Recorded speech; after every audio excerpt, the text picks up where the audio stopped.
welcome everybody to the second plenary panel that we have at ComplianceNet this year. And as you've seen in the program, the panel today is a panel where we honor the best researchers in compliance. We have a Junor Paper Award, we have a paper award for senior paper, and then we have a Life Achievement Award. And as you can also see here on the slide, we've had a sponsorship, both from the David F. and Constant B. Gerard DiCarlo Center for Ethics, Integrity and Compliance at Villanova University, Charles Widger School of Law, as well as the University College London Department of Political Science and School of Public Policy. So we're very happy that you're all here with us. The program will be as follows. I will first announce and also explain the Junor Paper Winner Award, and then my colleague Josephine Nelson will then read out the Senior Paper Award, and then Yuval will introduce our Lifetime Achievement ComplianceNet award winner. And then we'll have a speech from the Lifetime Achievement Award winner. I know it's already known who that is, but I still keep it exciting that I won't mention his name as of yet. Okay, for the Junor Paper Award, we're very, very pleased and honored to announce that the recipient of the 2020-2021 ComplianceNet Junor Paper Award is Lisa Buchter from the EM Lyon Business School. For her paper, Getting Out of the Ellipsis of Diversity, when activists influence compliance to anti-discrimination law by providing prefigurative programs and implementation resources. The paper, with a somewhat shorter title, was recently published in the Administrative Science Quarterly. So I want to congratulate Lisa Buchter for winning this award, and of course also for publishing in such a good journal. This paper provides a major and important new view on a study of compliance, as it looks at the role social movements play in the implementation of law. Doing so, the paper offers a vital new perspective on compliance that looks at the role social movements and collective action play in compliance processes. She also broadens the literature on social movements itself, because that literature has largely looked at the role such movements play in the development of new laws and new rights. And she broadens this to actually look at how movements can play a role in activating and implementing such legal rules and rights. The paper situates the marriage between social movements and compliance literatures within the context of theories of organizational change. And in doing so, the paper focuses on the roles that insider activists can play in legal endogeneity processes by providing organizations with what the paper calls implementation resources. Drawing on a series of eight longitudinal case studies carried out through textual analysis of over 1,100 texts, as well as interviews, the paper studies how LGBT activists in France contributed to the implementation of policies related to diversity and inclusion. The paper is meticulously researched, innovates a social activism theory of compliance, and is a joy to read. It's for all these reasons why the 2020-2021 ComplianceNet Awards Committee has selected Lisa's paper as the recipient of this year's award. So I want to extend a warm applause to Lisa. I don't know if she's already here with us that she can speak. I thought, yeah, she is here. Hi, Lisa. Congratulations. We don't hear you. We do see you. I don't know what's wrong. Now we hear something.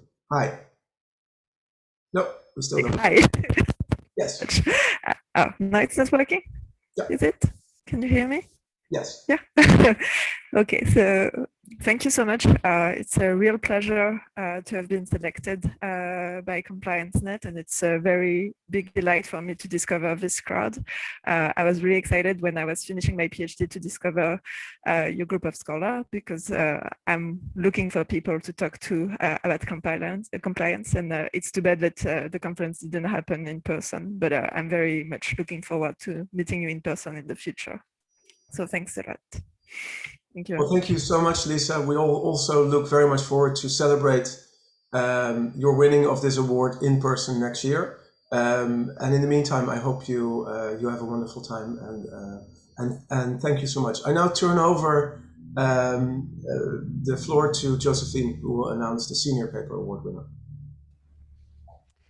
The recipient of the 2021 ComplianceNet Senior Paper Award is Climate Change Enters the Boardroom by Professors McDonnell, Osofsky, Jacqueline Peel, and Anita Foerster.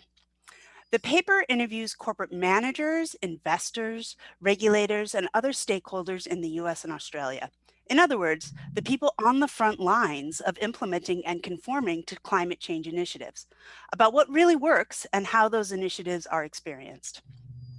The paper concludes that corporate and financial law initiatives around climate change have not yet had a substantial impact on corporate behavior, and it helps explain why. The authors ask at the end of the paper how we can do better, and they answer that question with nuanced, thoughtful suggestions. The paper is not overstated, but careful and measured about potential impacts. It may surprise some that the paper winning this prize does not make sweeping claims about how to fix every initiative in compliance and climate change. What the committee appreciated instead was the sophistication of this paper's analysis and how it took a measured, balanced, and thoughtful approach to the discussion of implementing compliance to combat climate change. Obviously a huge issue facing us all, and for which we will need to develop compliance initiatives that actually work and can be enforced. Among the many very good papers that were submitted for this award, this joint project by these 4 scholars rose to the top. The authors consistently displayed sophistication throughout the piece and how they use their social science data, how well they set up their analyses, and in the quality of their writing. For example, regarding their use of social science data, although the sample of people whom the authors interviewed was relatively small, 14 people in the US and 24 in Australia, what made this paper stand out is what the authors did with the data they collected. The paper was careful to use these interviews for support of color, context, and illustration, rather than using them to drive the piece. What drives the piece instead is the deep legal background provided and interesting and surprisingly helpful international comparison between approaches in the US and Australia. The paper explains why those 2 systems were relevant as comparisons, what could be taken from the comparisons, and it was clear-eyed on the limitations of its examples. In sum, the paper was a strong, reliable, and thoughtful contribution to the debate about both compliance and climate change. It is powerful and necessary to build our knowledge of compliance like other disciplines, piece by piece, with solid building blocks that fit together to get us where we want to go. This paper will become an important piece in helping us understand what compliance initiatives may work and what may not be working in getting us to our goals. ComplianceNet is proud to award Climate Change Enters the Boardroom its 2021 prize for Best Senior Paper. Congratulations.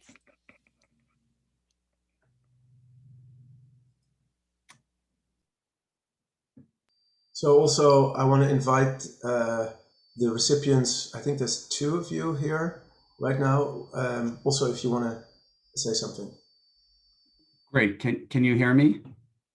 Hi, Brad. Yes. Well, thank you very much. It's a great honor, and Josephine, thank you. Those are very, very kind words. We really appreciate that. Like, I'll echo Lisa. We're sad we can't be there in London and accept it in person.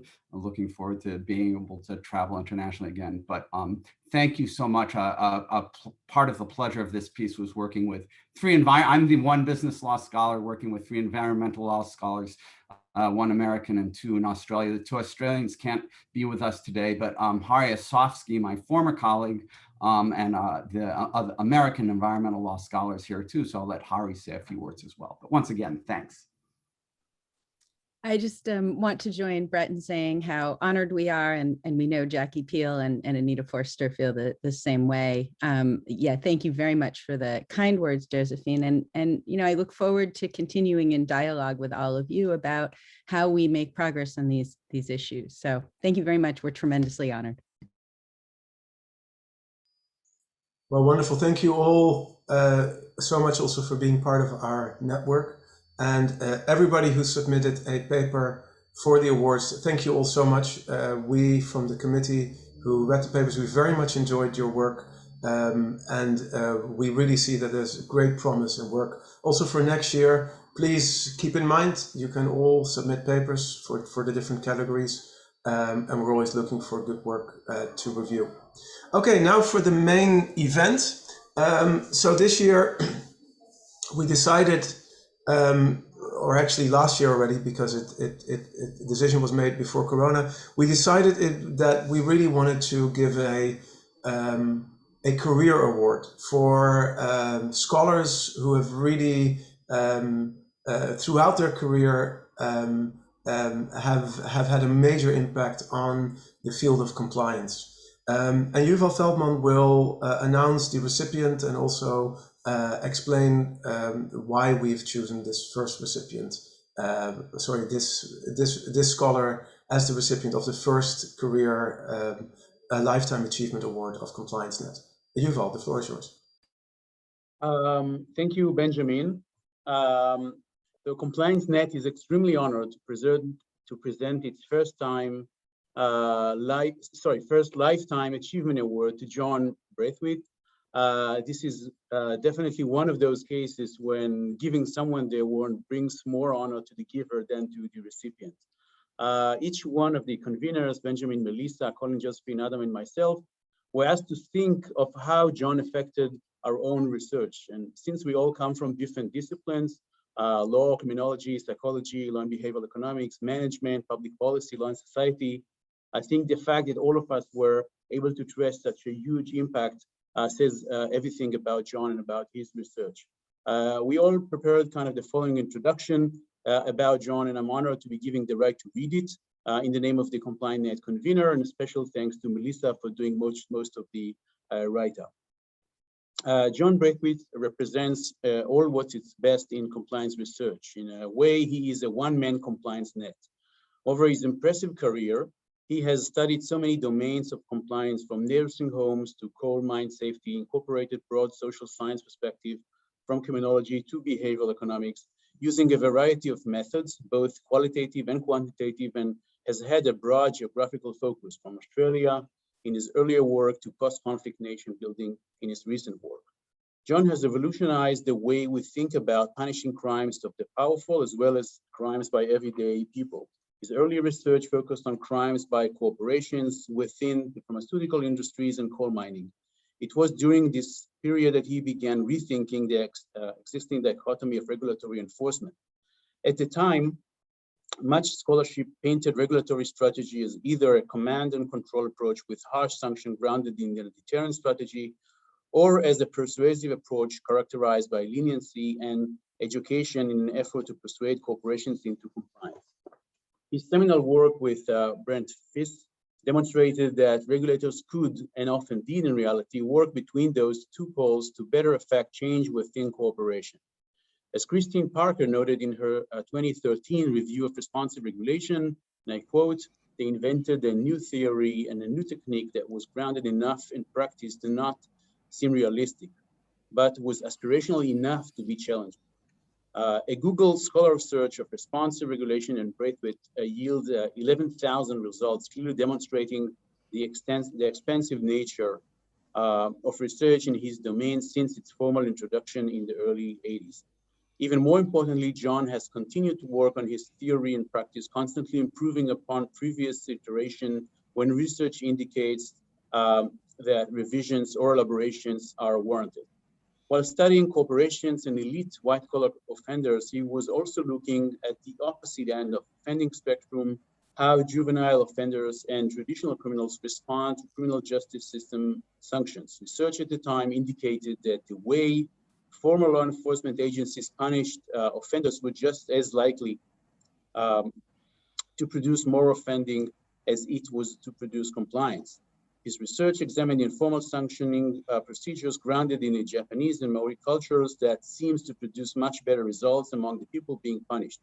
From this, he created reintegrative shaming theory, which postulates that sanctions should attempt to hold the offender accountable, but also to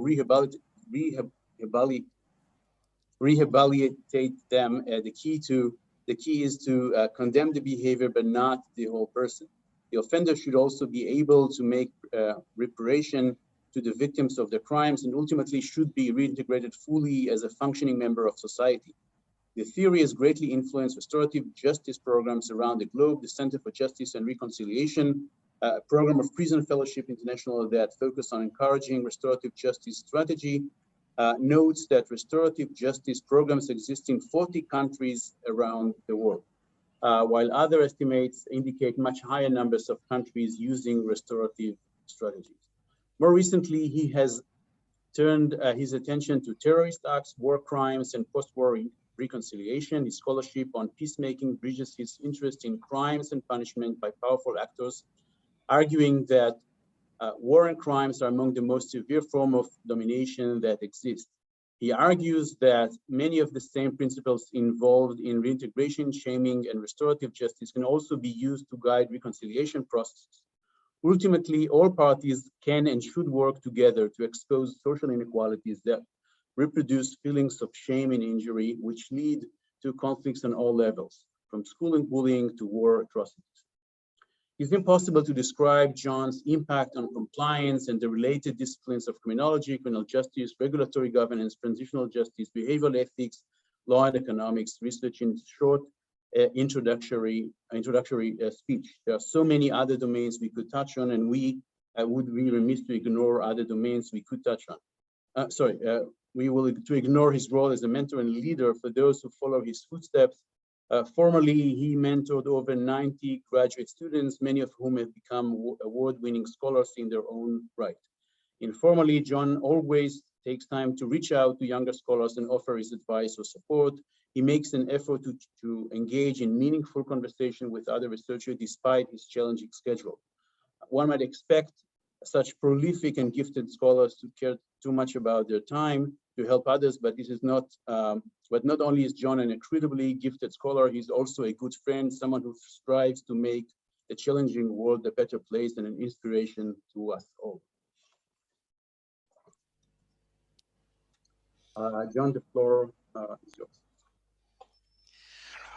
Well, thank you, Yuval, for those very kind words, and to the entire organising committee. I'm not sure how worthy I am. I have been surrounded by wonderful colleagues at the Australian National University and at other universities where I've worked, and a wonderful family that supported me as well. And we are in the kind of research endeavor where teams and intellectual communities are important.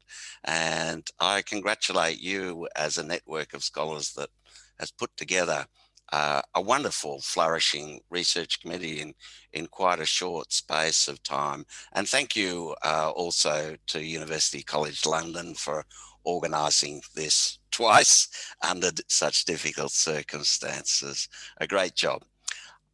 I also acknowledge the elders of this Yuin land that always was, always will be Aboriginal land.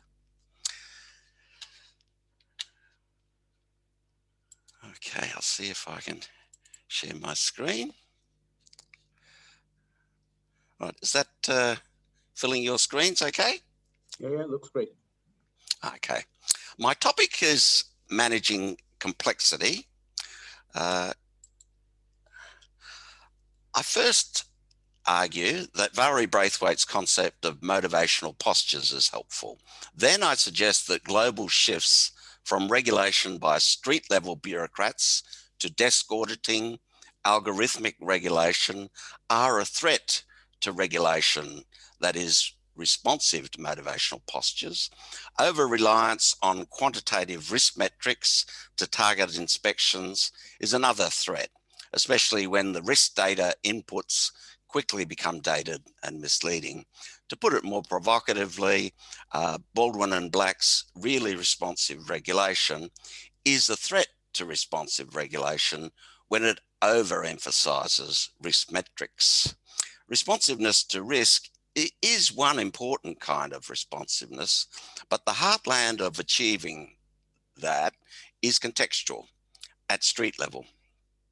Resident inspector programs with an office at a coal mine, at a bank, an abattoir, a nuclear plant, in the tax department of a mega corporation is a good idea, as Sung Han Hong's Korean and Australian work suggests, an idea with evidence of promise. Regulators that spend more on central office risk scanning and risk analytics than on inspection or enforcement can be misguided, especially when central office risk analytics have a tin ear for the complexities of the field. One remedial response to these complexity challenges is motivational interviewing that might be conceived as a version of Julia Black's conversational regulation. It's also one possible pathway to escaping Christine Parker's compliance trap, and it's a pathway to detective competence that finds skeletons in corporate closets. I hypothesize that the impressive meta-analysis results of the randomized controlled trials on the effectiveness of motivational interviewing is of a piece with a number of somewhat different meta-strategies to solve social problems. I characterize these as interventions that associate low specificity, high contextual responsiveness with success, quantitatively measured. Hence, it may be that testing meta-strategies is more fertile than testing strategies for compliance. At least this seems true empirically when the meta principles are about attunement with field complexities and recentering field level conversations. First, motivational postures, which is the subject of the last reference on these slides, the references I've referred to. Valerie Braithwaite's motivational postures of commitment, capitulation, resistance, disengagement, and game playing help us think about how to be responsive to complexity. Val defines motivational postures as sets of beliefs and attitudes that sum up how actors, individual and corporate, how they feel about and wish to position themselves in relation to a source of authority. Actors send signals to an authority about how it's regarded and how much social distance is placed between them and the authority. The authority might be a government agency, workplace boss, a militia. Beliefs and attitudes making up each motivational posture are based on an appraisal of what the authority stands for, what it's demanding, and how it engages with the needs and aspirations of those it seeks to govern. Val's factor analytic studies of beliefs and attitudes of businesses responding to aged care regulators, and then in a second phase of work to ordinary and sophisticated taxpayers' attitudes toward tax authorities. Empirically, these found these 5 motivational postures as recurrently fundamental to the human condition. Val and I work on a third large study called Peace Building Compared. So far, for 64 armed conflicts, we've preliminarily coded motivational postures towards state authority and insurgent authority. For example, in Afghanistan, motivational postures toward the Afghan government and toward the Taliban. We've been working at this coding since 2004 and hope to finish in 2030. We're very tired. Okay, commitment means willingly embracing the mission of the authority. Capitulation means surrender to the will of an authority and to the letter of its law without fully embracing its spirit. Resistance means vocal opposition to the power of the authority, the power the authority has and how it uses it. So resistance is about grievance. Disengagement means psychological dissociation that renders an actor immune to attempts by an authority to steer their actions. Game playing is a more imaginative and bold practice for escaping constraint by redefining rules, moving goalposts, or repositioning the self. It implies keen engagement with the rules of the game analysing regulatory systems with disarming acuity and clarity of purpose. Game players love to game risk metrics. Authorities are not resented by game players. The authorities are playing the game too, just on a different team. More often than not, game playing is about greed. After a war, it's often difficult to say whether the war was more about greed and game playing or grievance and resistance. Fortunately, quantitative international relations scholars are big on coding wars in such terms. To date, publications produced by Peacebuilding Compared conclude that Durkheim's anomie creates fertile conditions for Val's motivational posture of game playing and also for disengagement. As a result, anomic society have lots of crime of various kinds and frequent wars. Val's data shows that game playing and disengagement are much more important to explaining non-compliance than resistance. She tends to see resistance as healthy in a democracy. In a more macro-structural way, we can conclude that as anomie of war-torn societies transitions to peace, when they transition to peace and stable institution, healthy resistance tends to become a more widespread motivational posture at the expense of disengagement and gaming. Moving from macro to micro explanation, in many Western societies, we see today shifts from regulation by street-level bureaucrats to desk auditing and algorithmic regulation. Those of you who do a lot of interviewing of regulators will have heard them complain of how this is a threat to regulation that is responsive to motivational postures, though, of course, they don't describe it in those theoretical terms.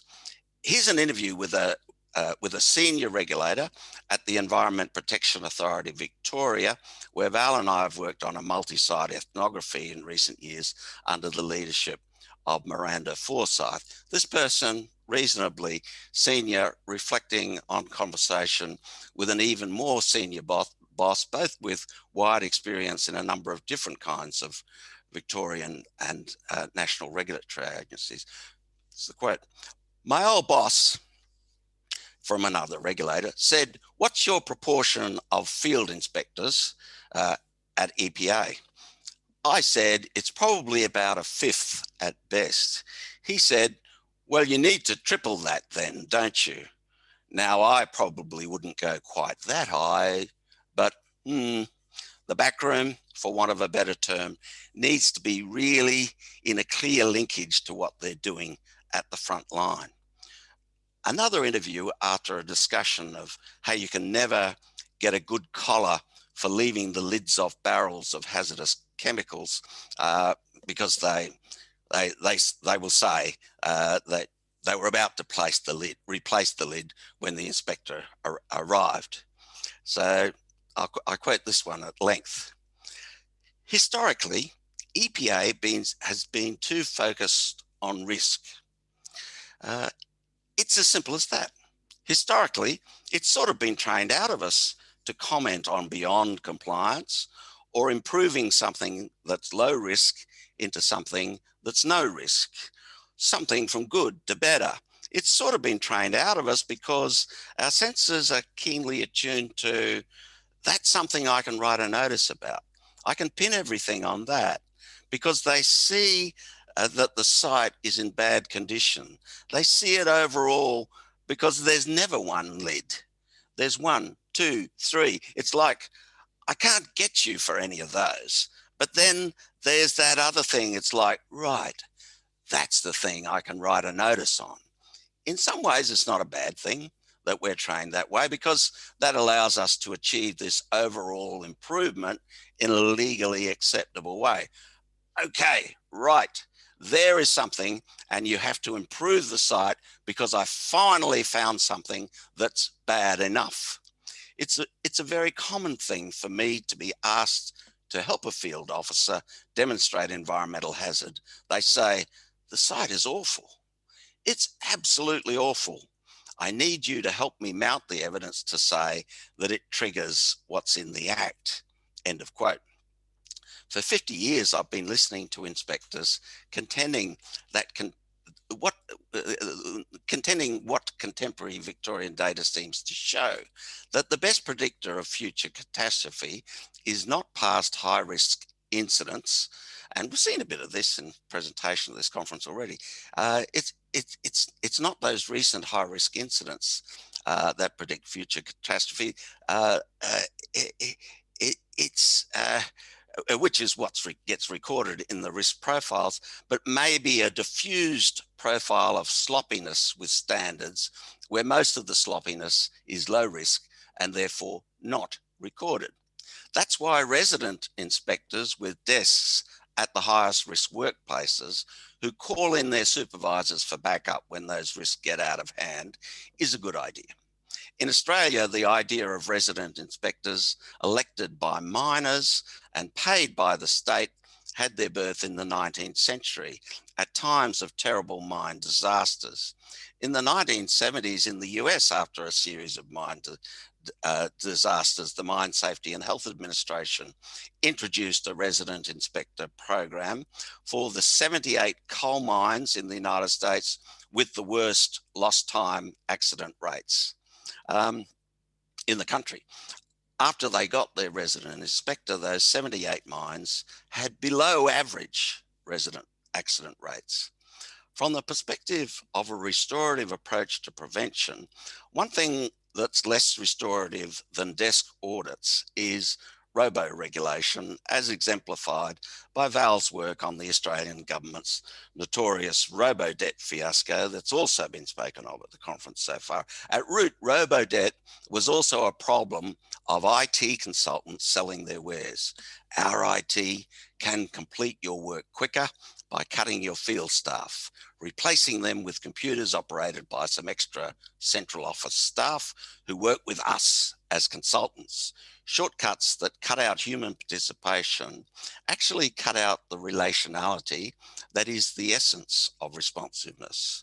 The AI turn in regulation nudges humans not to think. It nudges them not to heal, not to be relational.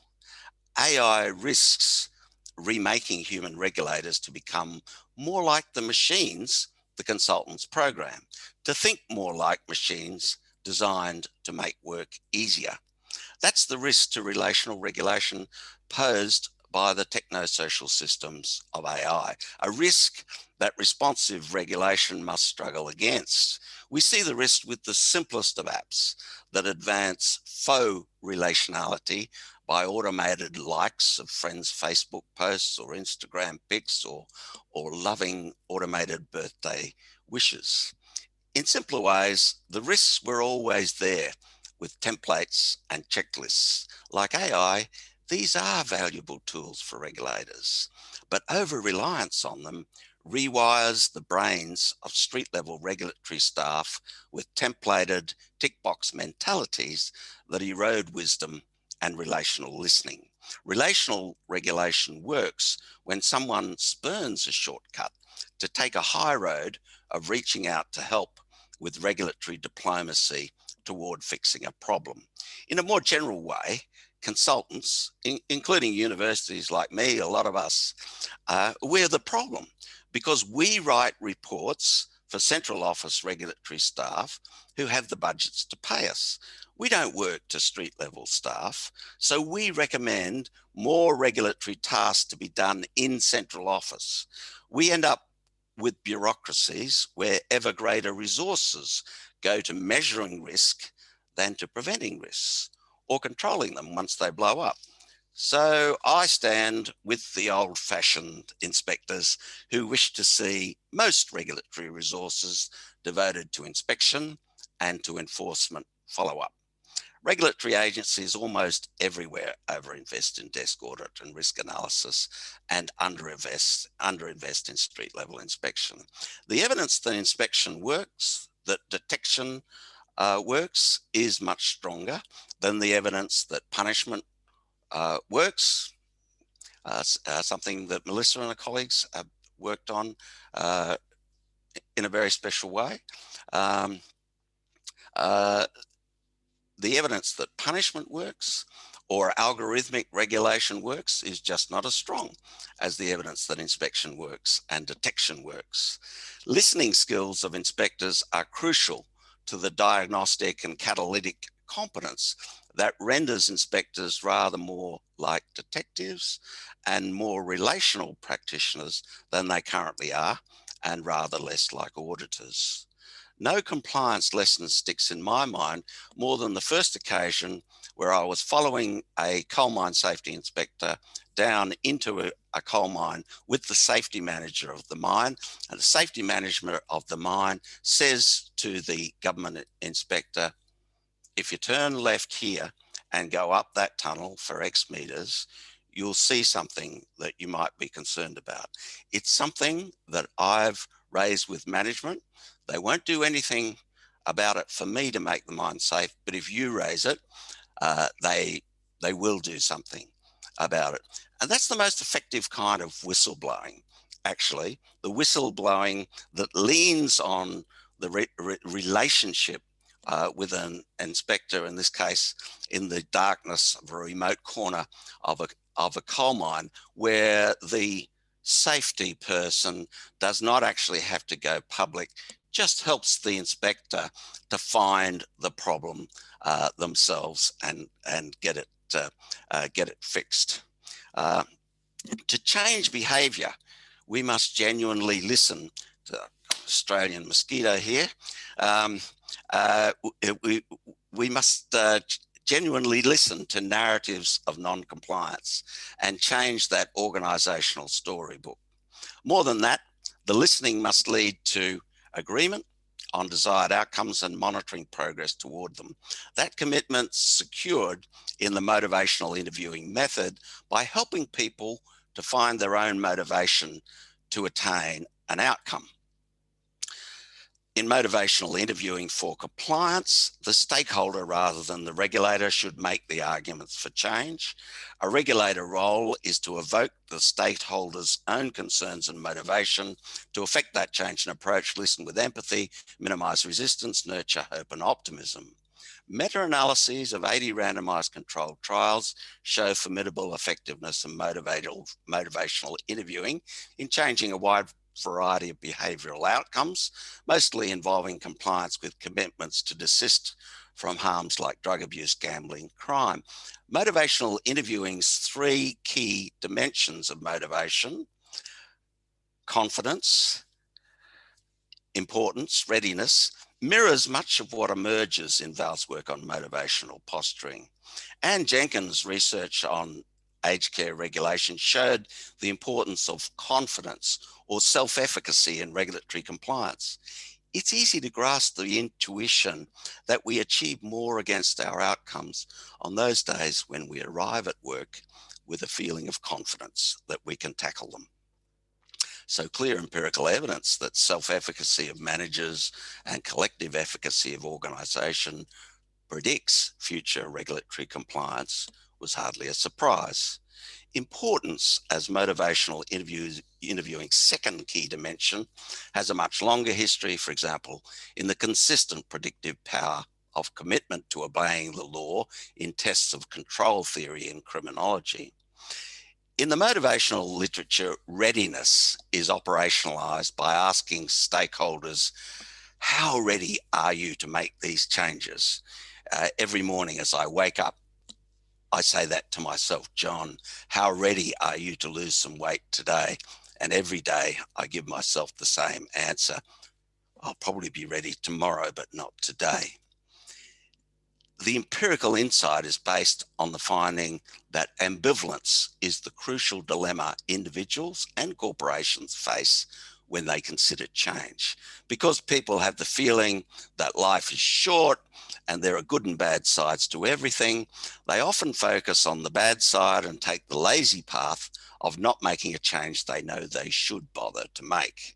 This insight arrived early in the criminological literature in the brilliant ethnographic work of David Matzer on delinquency and drift. Delinquents are rarely committed to law breaking.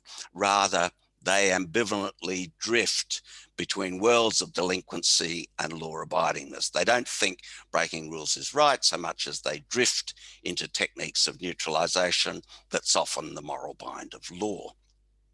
Restorative and responsive regulators are therefore skilled at what the counselling literature conceives as Rogerian reflective listening, listening that reflects back commitment to achieve outcomes grounded in motivations chosen by the speaker.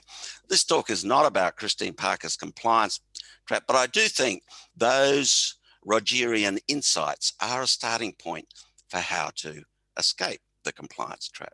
Conversations with reflective listening ask open questions as opposed to rhetorical questions, rather than questions that evoke yes/no answer. Questioning that shows respect for the person, even if they are a powerful person, or particularly if they're a powerless person, and active listening that summarizes back to speakers narratives that they might choose to use to steer their journey to change. This is a common human skill that good parents have. It rolls with resistance rather than arguing combatively, while communicating commitment to stick with the problem until it's sorted. There is a high moral ground that law enforcers must enforce when faced with intransigence to ensure that clear messages are delivered about what's morally unacceptable. Yet, in street-level enforcement, taking the high moral ground can be counterproductive. So you can find these works are where these ideas are discussed in different bits and pieces, and you can download most of that stuff from johnbraithwaite.com. Restorative and responsive praxis requires engagement with those who resist.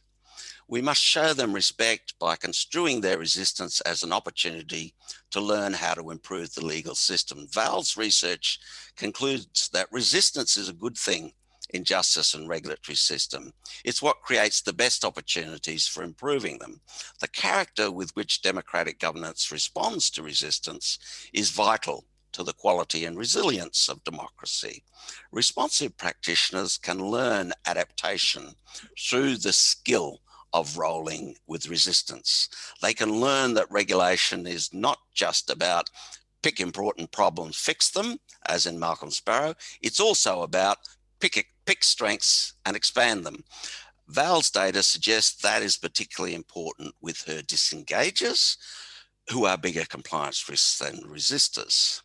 As most of us have learnt from turning poorly trained PhD students into good scholars, the less important question is, what are the weaknesses we need to fix during the PhD journey?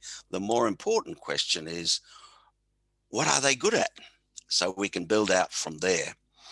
In a community of scholars that produces great science, or a factory that produces great products with low environmental impact, we need not all be good at everything. Custodians of responsible communities must, however, identify gaps where no one's strengths have expanded to cover gaps in stewardship. Again, that requires diagnostic and catalytic inspectorates more than bean counters of risks that exceed some threshold. Restorative and responsive regulatory theory is also about the idea that all these empathic attempts at engagement will often fail. That failure is an opportunity too. Failures provide opportunities to communicate the message that the justice system will keep innovating with alternative strategies until behaviour desists that's fraudulent, that dominates nature. The justice system must be resilient at persisting with new attempts to fix injustice in collaboration with those caught up in the injustice. Informal praise of stakeholders who seize active responsibility for fixing injustice is fundamental in the toolkit of the restorative and responsive regulator. No tool is cheaper to implement. The environmental inspector pauses to say, "You've done a great job in completely cleaning up that leakage we found last month." This requires no increase in regulatory budgets, no mechanism of justice praxis for reinforcing games, gains from motivational interviewing is simpler to do. The evidence of the effectiveness of informal praise by inspectors in improving quality of aged care in the 2 years following an inspection is strong. To re-summarize all of this in a different way, while the bread and butter of corporate regulation may be picking risks and fixing them, the essence of regulatory excellence is picking strengths and expanding them. When environmental leaders take green stewardship up through new ceilings of excellence, that can also drag laggards above floors of minimum environmental standards. More fundamentally, it's now too late to save ecosystems from cascading past tipping points just by picking risks and treating them. Our deeper hope is with environmental leaders who rise to the challenge of inventing new technologies that decarbonize completely. We must also shift the shape of the economy to one that has more regulatory workers who steer economies toward expanding strengths and fixing risks. We must shift the shape of the economy to one with more welfare state workers to mop up after new epidemics that arise from decimating tropical forests, that bring wildlife closer to humans in places like Congo and India, so more diseases jump from the wild to humans to ignite epidemics like HIV and Ebola. The essence of responsive regulation is pretty tautological. It says regulators should keep trying many different things until they find something that works. When I put it that way, you have to wonder why anyone took much notice.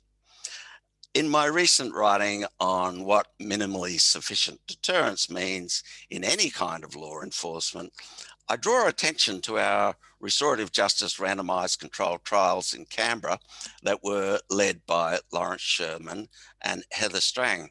And now in the cases randomly assigned to restorative justice, there was an increase in fear of a future prosecution in comparison to cases that were randomly assigned to a standard prosecution. So a case going to prosecution actually blunted future deterrence. A case going to restorative justice sharpened the possibility for future deterrence. So it's a sort of Damocles effect. And one hypothesis might be that this is not just a result about the efficacy of restorative justice. It may be that a virtue of responsive regulation is that with more layers in an enforcement pyramid, we might do more and more sharpening and less blunting of the short sword of Damocles. With common crime, the evidence that restorative justice can help a bit in reducing crime has become more encouraging. 7 meta-analyses have now all concluded that restorative justice has quite modest effectiveness, but they all come to that conclusion. It's a surprising result in one methodological sense because restorative justice is such a heterogeneous intervention. It empowers stakeholders in the injustice to come up with their own creative ways of repairing harm and preventing recurrence. The signed agreement of the stakeholders to then do these things constitutes a form of enforced regulation. But they come up with a lot of bad ideas with they often decide to do counterproductive things based on the evidence. So that makes it surprising that it works. One thing that motivational interviewing, restorative justice, and responsive regulation have in common is that the character of compliance interventions is radically unspecified, open. They're as diverse as the offender's motivations with motivational interviewing, as wide-ranging as the creativity of the stakeholders with restorative justice agreements, as multiplex as the layers of a responsive regulatory pyramid. A lot of layers in this one. These literatures suggest that evaluating meta strategies about how to select strategies might make more sense than evaluating strategies. Restorative justice and motivational interviewing are strategies for eliciting strategies through empowerment. Responsive regulation is a strategy for ordering strategies sequentially as we move up the pyramid. These are not the only examples in social science where there's evidence that broad strategies for selecting strategies improve problem solving. Problem-oriented policing is another example. Good problem-oriented policing does not prescribe which fixes should be invented in regulatory conversations between local police and local communities. And as in restorative justice, they will select stupid fixes sometimes. Again, though, the meta-analyses suggest that problem-oriented policing is a vague and heterogeneous strategy that works. Another is positive deviance. Best practice is a risk, you know. Sure, best practice might work when local contexts are well understood. Usually top-down reformers do not understand local contexts well, however. An example of positive deviance in development practice is searching for deviant rural practices of positive nutrition and encouraging modeling of those practices by others in the village. Following a more fertile or nutritious method of cultivation of one of the respected farmers in their village. Following a more nutritious cooking practice invented by a loved cook in their village. Randomized controlled trials show that positive deviance in development practice works better in comparison to village education programs on nutrition best practice. Positive deviance beats best practice. The paradox again is that best practice is a worse practice than the meta practice of searching for positive deviance. Positive deviance is something that can work even though it's unknown or little understood by anyone from outside that village. It's radically variable because it's deviant. Partly, positive deviance works by the power of model mongering and localism. Partly it works because it appeals to tastes adapted to unique circumstances.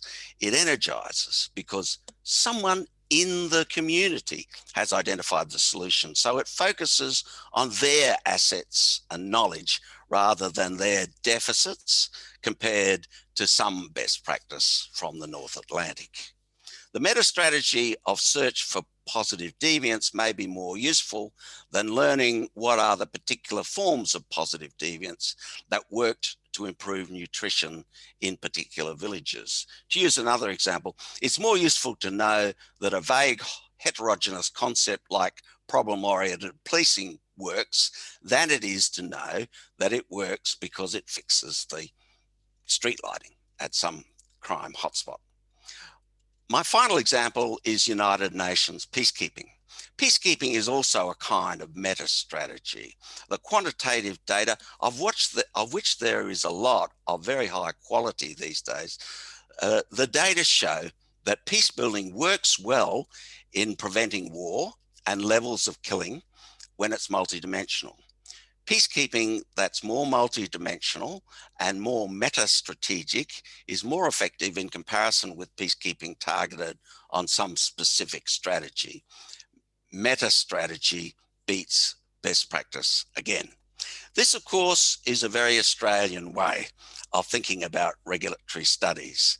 Meta-regulation has long been a big Australian tradition that we see prominently in the work of Christine Parker, Bronwyn Morgan, Peter Grabowski, but others too.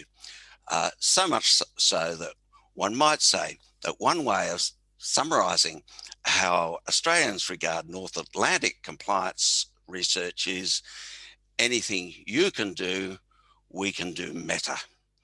That's a terrible Zoom joke, John. Move on. It's important to note macrostructural implications of this approach to managing compliance complexity. It's normatively good to be an advocate of bigger business regulatory state and a bigger welfare state. COVID is one kind of crisis that illustrates the opportunities that must be seized to strengthen regulatory capabilities and welfare state capabilities, particularly in aged care infection control in this case, where the regulatory failures causing most deaths occurred in most countries. I explained how mining disasters created opportunities in Australia for resident inspectors. Australia's Banking Royal Commission in the last decade created the opportunity for our financial regulators to put resident inspectors in our highest risk banks and insurance companies for the first time, something our tax office did 20 years earlier at a time of plummeting tax receipts from fraudulent big businesses, and a problem that was reversed to an upwards trajectory for the next decade. Seizing such opportunities at times of crisis is part of an ecological imperative to shift the shape of economies away from consumption of consumer durables and toward more consumption of human services that improve our social security from the particular threats of this century. As more comparative data on effectiveness in managing COVID rolls in, I hypothesize it will show that the societies and the cities with better attuned investment in human services will have lower excess deaths per capita during the pandemic, better economic growth, and better environmental outcomes as a result of shifting the shape of their economies toward human services and away from consumptogenesis, to pick up the expression in Christine Parker's opening plenary. More employment of care workers and infection control self-regulators in aged care grows the economy without worsening global warming. I suppose they drive their cars to work. So here are my conclusions re-summarized. Focus on motivational postures and meta strategies that are not so much risk analytic, but that recenter diplomacy and conversational regulation. I'm out of time. Happy to discuss the provocation in question time, but for example, risk analyses about an invasion of Taiwan are currently increasing dangers of wars and threatening and strengthening the hand of Chinese authoritarianism. I have discussed the way risk analysis has been given too central a priority at EPA Victoria in a way that's currently making them a less effective regulator, in my view. Thank you for listening.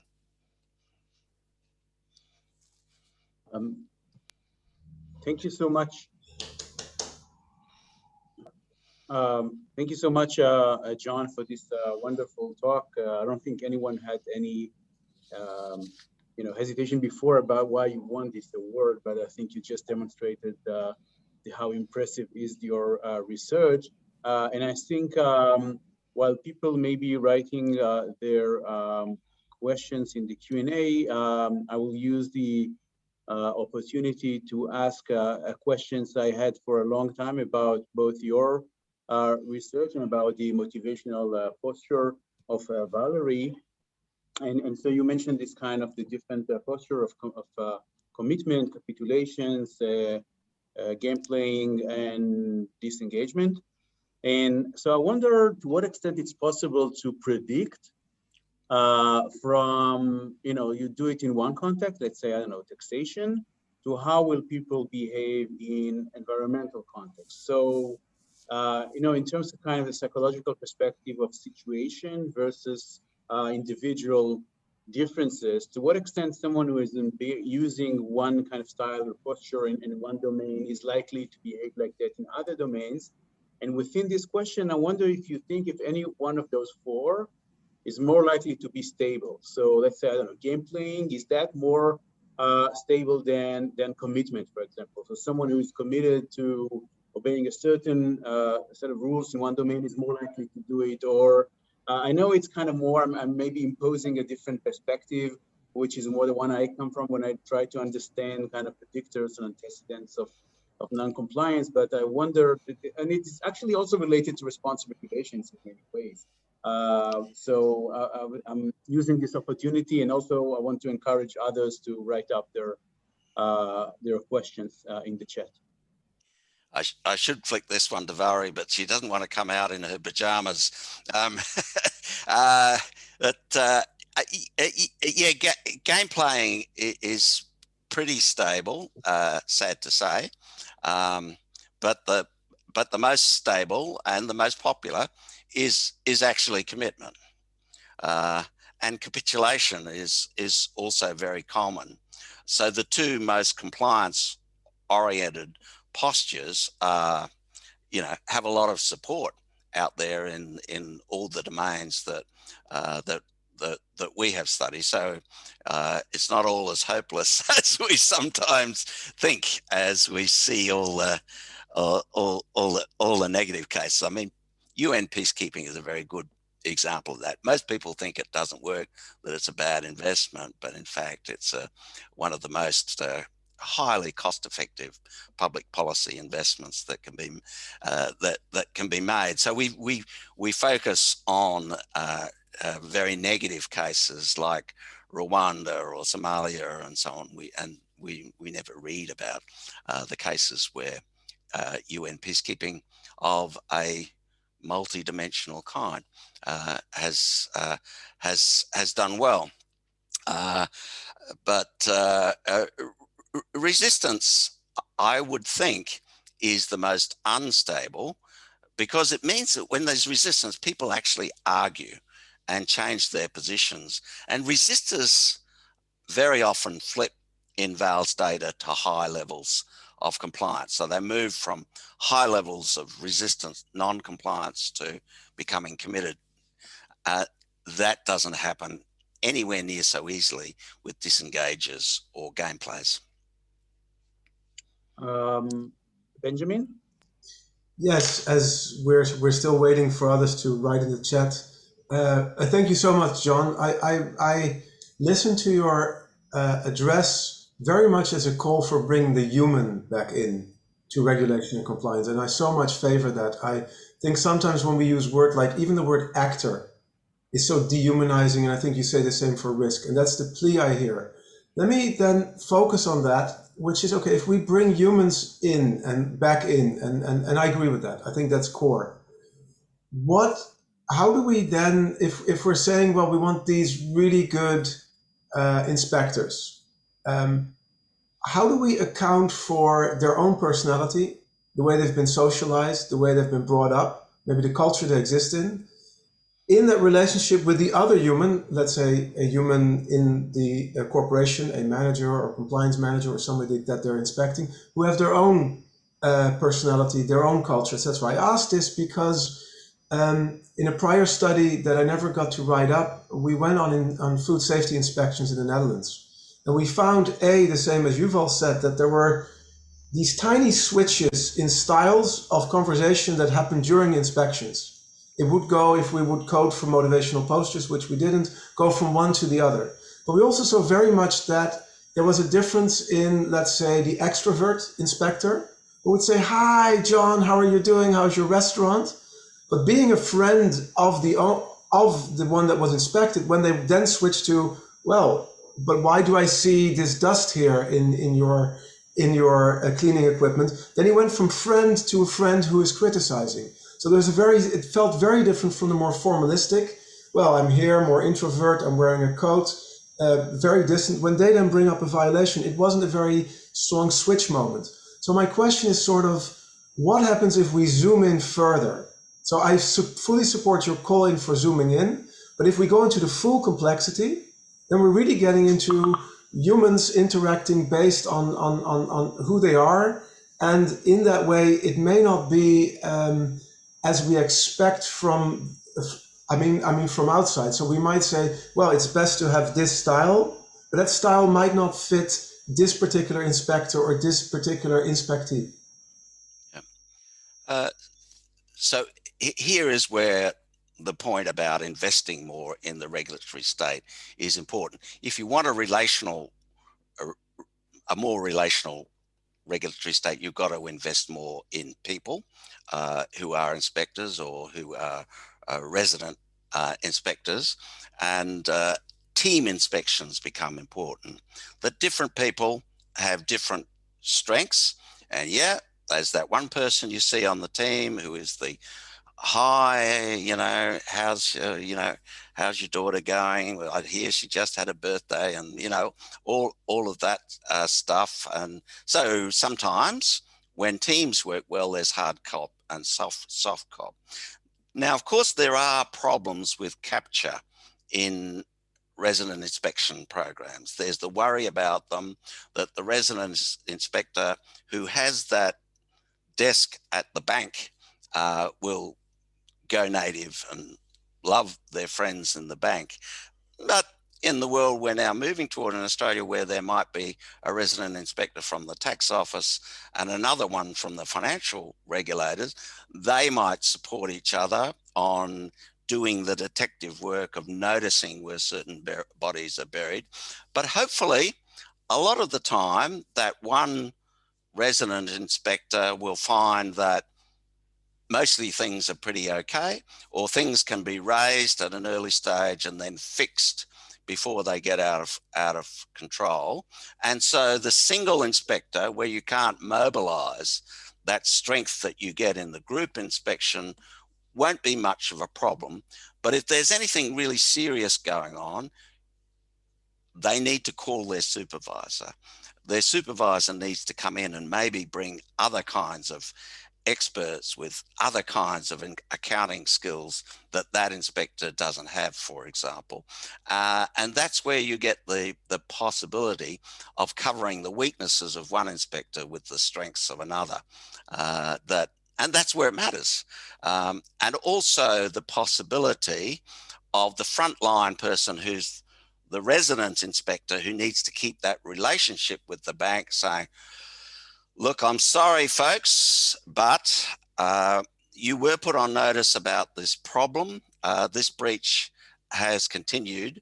I have no choice now under my protocols but to refer this to our prosecution team, and then the heavies come in to do the hard cop stuff. Yeah. I'm going to try to allow Ronit to ask it in person. If not, I'm going to read her question, and then Colin also, I see, have a question.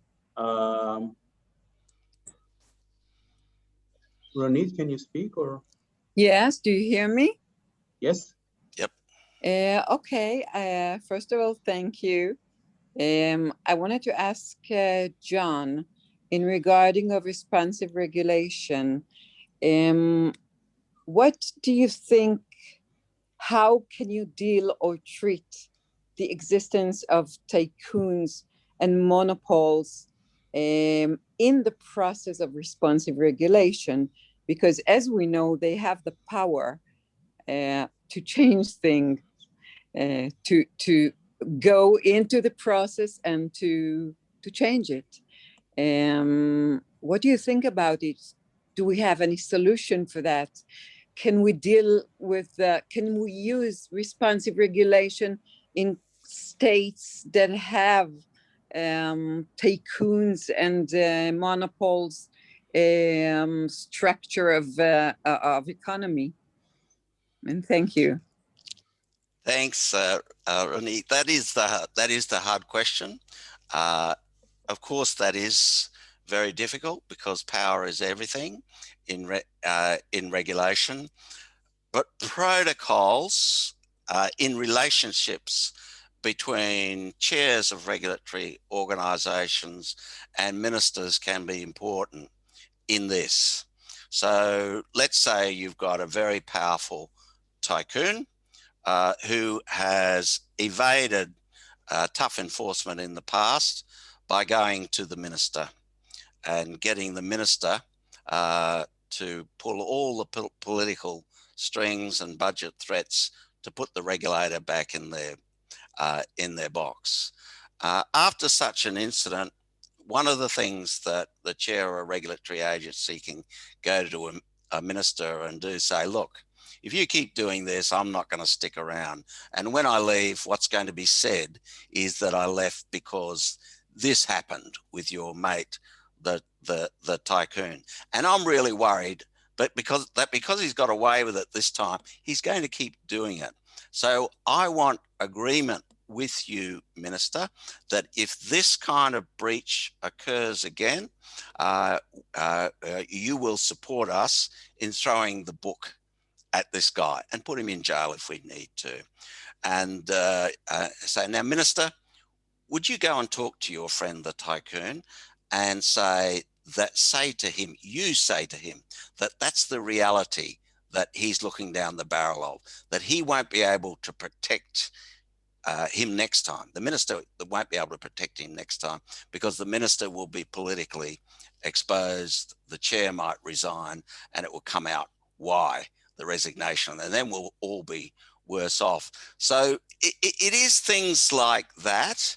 The high level politics of regulation is a nefarious game.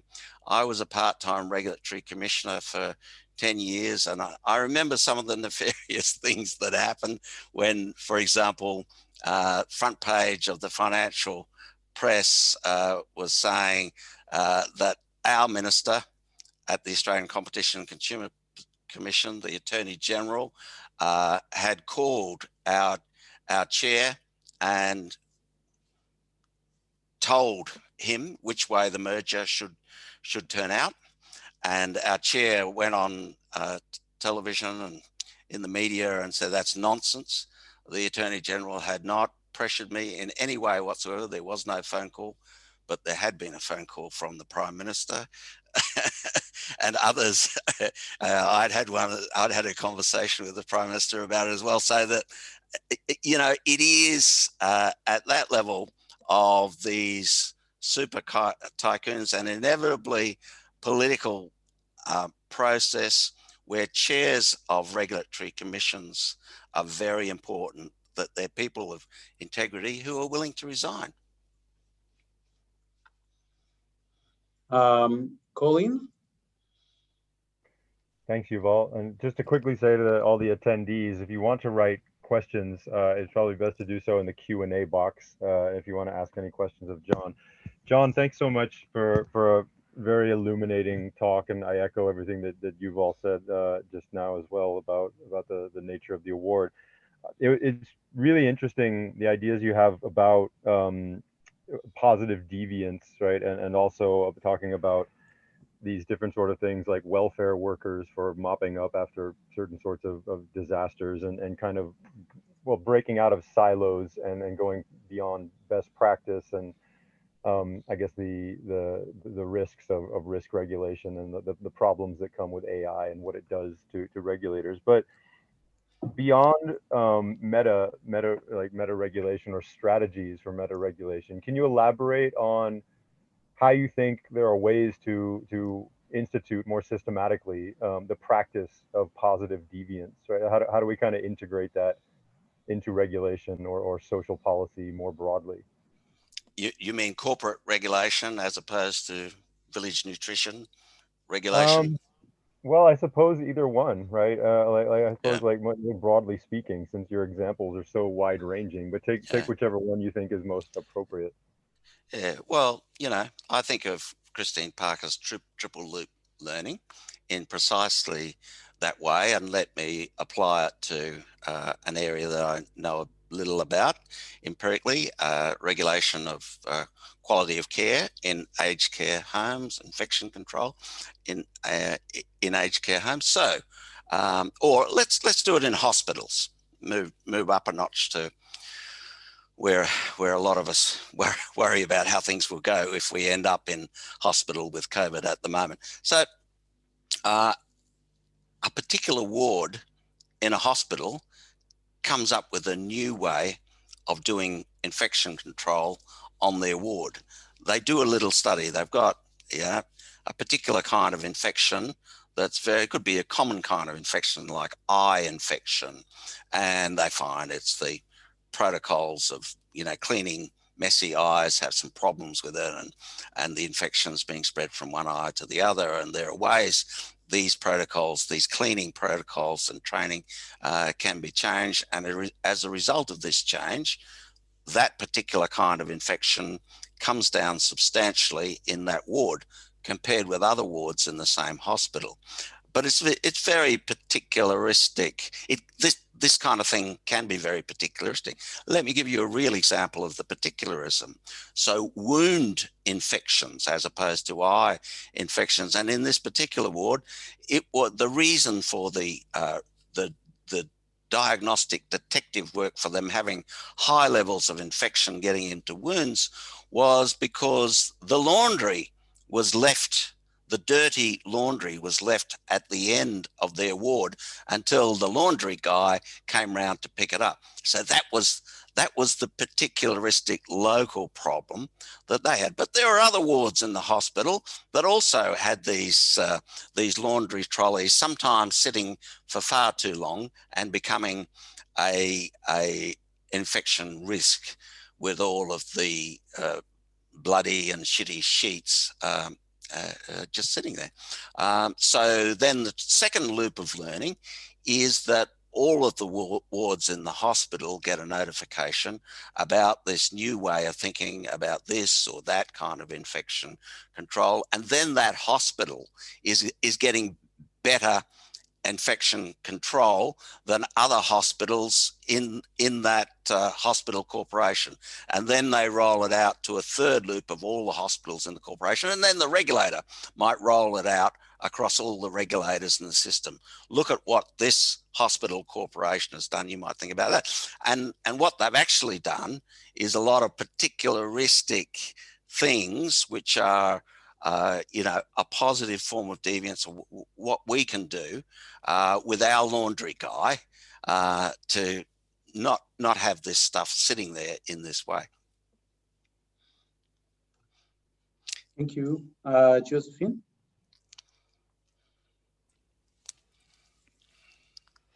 Sure, and I'm excited. We're now getting a bunch of questions from the audience, so maybe this will be the last one from a convener for a while. We're just trying to get this started.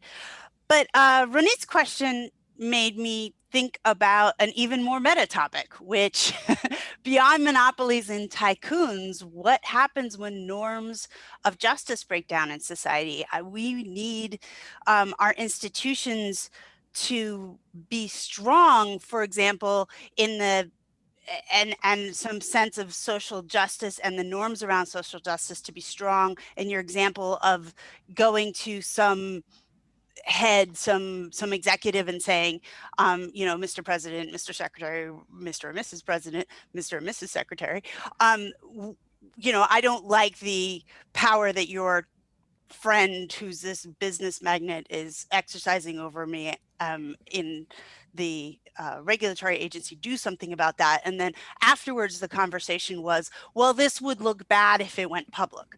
Well, what happens if when you do have disclosure, there's no enforcement? So what happens when that breaks down and the assumption has been that the disclosure will then bring social sanction? But what happens if there's no shame and there's no set of repercussions when all this does go public? And yes, I'm American, and I'm asking this question because of recent experiences that we have had in the United States with politicians who maybe haven't felt the same sense of the control of social norms and the potential repercussions from having their behavior be public. And what was astonishing is how broken down our institutions were, so that when really bad things did become public, there didn't seem to be repercussions for some of these people, and they were able to write it out. And so, don't all of these systems of, say, restorative justice and these other things, don't they depend on some sense of a social order and a community around them that will enforce norms of what's appropriate and what's not appropriate? And what do we do when all of that starts to break down? Where do we appeal, or is there an appeal at that point? How do we rebuild the norms in our institutions and societies to be able to do the type of restorative justice work, compliance work, accountability work that we perhaps need to do to deal with the problem of concentrations of power and people who just want to do what they want to do with the positions that they're in. Yeah. Well, they don't depend on consistent enforcement for any kind of crime. I mean, the evidence is that we do need to come back to that datum, that the evidence is that detection is more important than punishment. So we achieve a lot by detection that never leads to punishment, because there are a lot of people with these other motivational postures where you give the person the tap on the shoulder and tell them that their organization has done the wrong thing, or you keep tapping on shoulders until you find someone who will respond that way. I'll come back to that point of expanding the restorative circle. But first, I want to go more into your space and agree with you that we do need minimally sufficient deterrence. We do need to do better at prosecutions which are potent against the tycoons who keep getting away with terrible things, or large corporations who keep doing so. But we also mustn't think that all of the burden for that rests with the regulatory agency. Prosecutors are very important. If I understand what's happening with US prosecutors at the moment with the case of Mr. Trump, what they've been doing is an old prosecutorial technique of believing that they have a target that has been a bully and has managed to get other people to take the fall for them when they've broken the law. That's their theory of the case, it seems to be.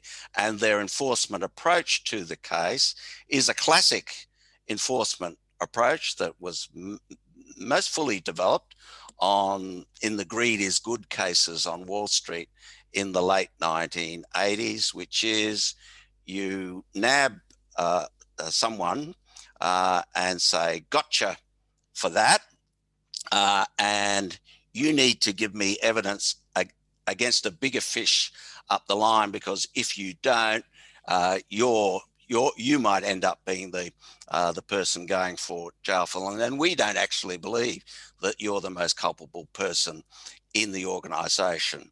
That strategy seems to be not working so well in the Mr. Trump case, because they seem to have said gotcha to some people about their tax benefits as senior executives of the Trump organization, but they seem not to have presented to the prosecutors so far any of it. But the strategy is basically a good strategy. It's also the strategy that Alexander Marshevelsky is here from Zagreb University at this conference, that he's worked on that idea that that's how you get success in war crimes prosecutions cases as well.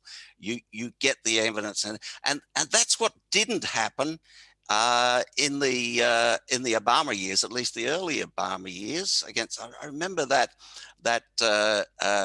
movie about the financial crimes of Wall Street during the global financial crisis, where there was a proprietor of a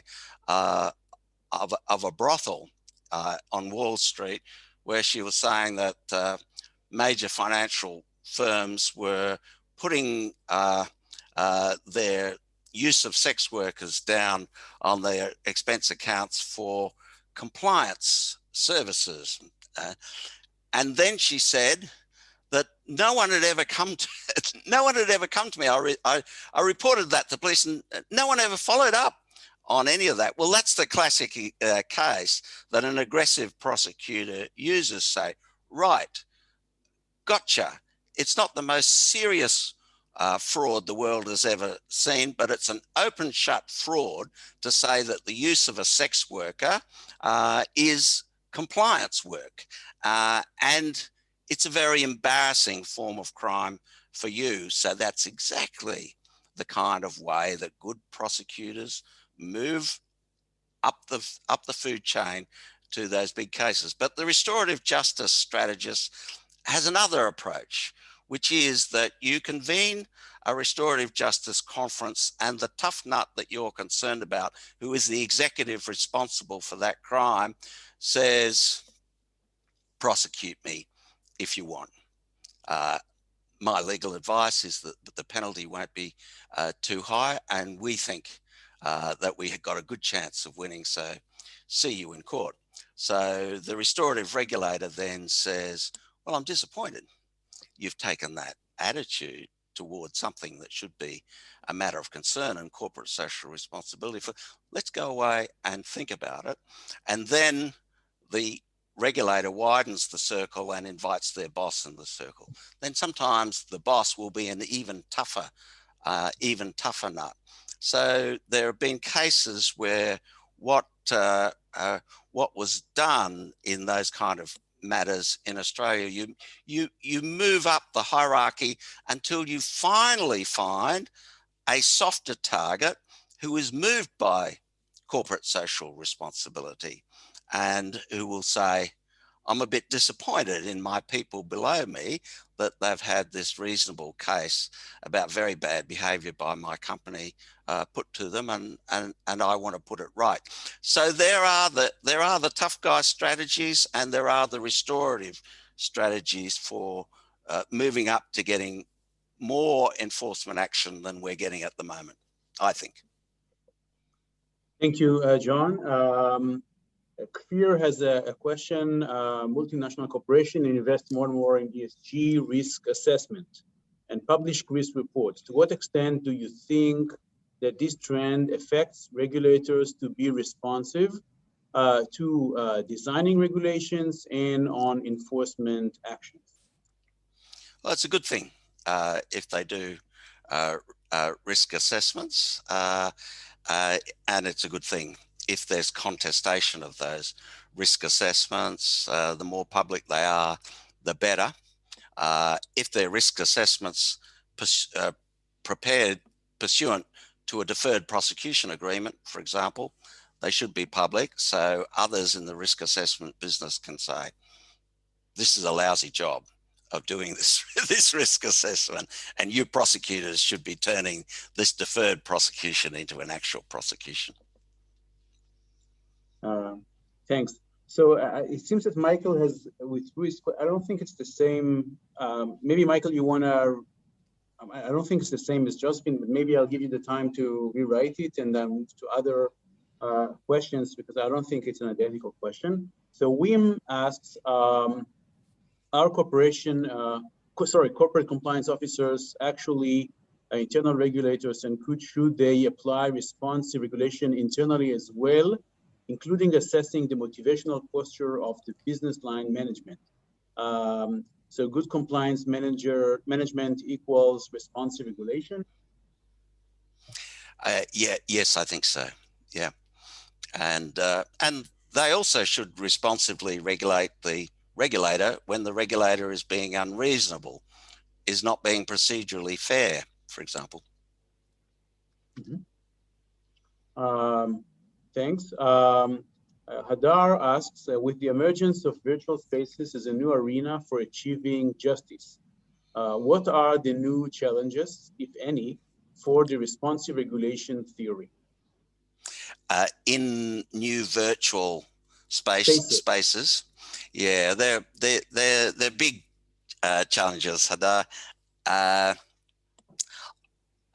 think the answer is that it's difficult, and one needs to break out of the virtual. You know, I've been publicly critical of some of our regulators, for example, in aged care. It happens to be the case that in Australia, 80% of our COVID deaths have been in aged care homes. And what happened during the pandemic is that our aged care inspectors went virtual and stopped going out to aged care facilities. For me, that wasn't good enough. Sure, special measures had to be taken to make sure the aged care inspectorate got top priority for early access to vaccines. But the police kept going out onto the street. The police had functions in escorting people that were trying to break out of quarantine, for example, quite risky activities for the police. And the police have a culture of thinking that their profession includes obligations to put themselves at risk in order to protect the community. And sometimes our regulatory inspectorates have to think that way. So I think that not only our aged care inspectorate, but particularly our aged care inspectorate in Australia was not courageous enough in getting out, identifying those aged care facilities that did not have the credible infection control protocols that were required by law in place. And we didn't have prosecutions of nursing homes in Australia for inadequate infection control protocols that resulted in large numbers of deaths. And there should have been, because 90% of our aged care facilities had 0 fatalities. So it's the usual compliance spectrum that it was a relatively small number of them. So that I would say one just needs, if you're going to do responsive regulation, has to be relational. So sometimes we've got to break out of the virtual more than our instinct is to do. And sometimes that involves risks for the regulators. Thank you, John. So I'll jump to Michael, rephrase the questions, and then to Melissa. So Michael asked, bearing in mind your response to Josephine's question, how can we motivate regulators to take up dynamic regulation rather than preferring bureaucratic routines? And in spite of US or UK or Australian politicians who may not care about doing a better job? Well, I think work is more fun for people when they have to think about their job. It's less fun when your job involves just ticking the box and following the template. A conversational job is a more interesting job than one that is, say, a desk auditing or a virtual job. So I think we can motivate people with that possibility of making their work lives more interesting, more meaningful, and making a bigger difference. Thank you. So Melissa writes, John, thank you so much for being here and being such a profound influence on so many people. Speaking to Josephine's question, there was a recent article by Henry Pontel arguing that there was not only a normalization of deviance by Trump himself, but also by the people around him, congresspeople, spokespeople, family members, etc. How can the principles of restorative justice help not only in prosecuting high-level offenders, but also of convincing their enablers that there really was a criminal intent, and thereby restoring a clear moral compass at the societal level? Well, I think the United States has a problem with impeachment, and most societies have a problem with impeachment. I'm a fan of Sun Yat-sen's thinking about constitutional architecture with his Republican Revolution in China in 1911, where, drawing on ancient Chinese traditions of constitutionalism, he thought the Western idea of 3 branches of governance, legislature, executive, and judiciary, was not enough. And there needed to be 2 more branches. One of them is the Confucian idea of an examinations branch, which in certain kind of societies is actually a pretty good idea. But the 5th one was a kind of a regulation branch, an accountability branch, a branch to which the audit office responds, to which the Anti-Corruption Commission responds, to which the Ombudsman responds, and the major regulatory agency are accountable. Also, Indigenous rights function and an Indigenous rights committee. So the idea is that, and you know, under that constitutional architecture, in its successor state, Taiwan, of course, that architecture was all abolished when Chairman Mao and the Communist Party took over in China. But that architecture in Taiwan has led to hundreds of impeachments. So you had this, and you've had some other Asian societies that have copied that architecture. So you have an elected accountability branch where you can only serve one term. You can't be a hack of a political party, but you take action against political leaders. You take action against judges who are corrupt, and leading members of the executive branch who are corrupt. I think some of these radical rethinking of constitutional architectures is one part. So before I get to Wim, I see now I got an email from Adam Fine, who is I think last one of the conveners not to ask, and he has two questions.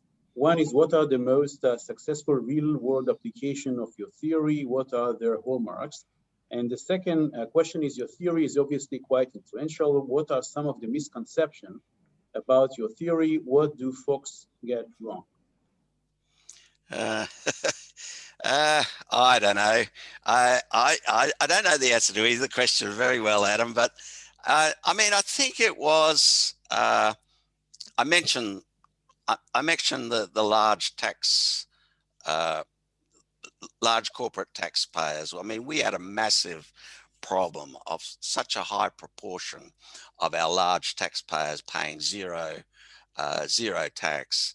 And so there was an intervention, which was a responsive regulatory intervention that laid out a lot of things, a lot of different things in the pyramid that could be done to a group of 300 corporations, every single one of whom had paid zero tax for 3 years in a row. So, you know, actually they were not gathered together, but their accountants, the big accounting firms, they mostly had big four accountants taking care of their accounts. Tax office said, you've got to get the message to them that they've got to do some actions. We're willing to enter into conversations with them as to what their sort of positive deviance might be to this was a project mainly about transfer pricing, about profit shifting into tax havens and so on. You know, better transfer pricing protocols. So that program delivered an extra $1 billion in tax revenue for each $1 million spent on the intervention. So that was a pretty encouraging one. I don't know if it was the best one or not. You know, there are misconceptions out there, but I don't mind misconceptions. I mean, the theory doesn't matter. I mean, responsive regulatory theory has changed a lot across time, and you know, maybe some of the misconceptions have improved it as well. So, you know, one shouldn't essentialize responsive regulatory theory as being about a book written in 1992. There's been a lot of empirical work, a lot of adaptation of the theory done in the last 30 years, and some of it has been on the back of productive misconceptions. Say, oh, that's not what I said, but oh, actually, that seems to be working better. Yeah. Thank you. So we have two final questions. Maybe I will read them together, and then you can answer because we have only 3 minutes left. So the question by Wim: does the regulatory empowerment need a hard law base, or can it stand on a soft law as well, e.g., business and human rights guidelines? And then the final questions by Tali. John, I hope you are up for another question. Thanks so much for an amazing session. I'm wondering how interested would a relational responsive regulation system be in the emotional status or well-being of the regulators, prosecutors, etc.? In other words, how relevant is the therapeutic jurisprudence scholarship focusing specifically on professional is to responsive regulation theory? Yeah, I'll do Tully's first. I do think that a responsive work life, because it's more relational, is bound to be more therapeutic for human beings. We are, after all, relational animals. We're storytelling animals. We flourish better if we sit around listening to other people's stories and try to build out from those stories to find a solution. And that is the restorative and responsive ethos. So if you have a regulator that has a restorative and responsive ethos, they have a bunch of people who are actually buying into a better way of living than just smashing people over the head when they've done the wrong thing. It is necessary to smash them over the head when they've done the wrong thing at times, but it's actually a better work life when there is a prosecutor to pass that up to do that job, who gets their professional kudos from doing that well and with toughness. And yes, we need both hard law and soft law. We need soft law to lead hard law, especially in regulatory spaces. A lot of the best law comes out of innovations by those corporations who take regulatory excellence up through new ceilings. So we want regulatory spaces where we're not focused all the time on the bottom dwellers and the terrible things that they're doing. We want to also be learning from the soft law that evolves out of the ways that the best corporations take regulatory excellence up through new ceilings of excellence. Thank you so much, John. This was really an inspiration. I think really a great session. I don't know if Benjamin, Colin, or Josephine want to add something. Well, I'd like to say thank you for such terrific questions. It really was good.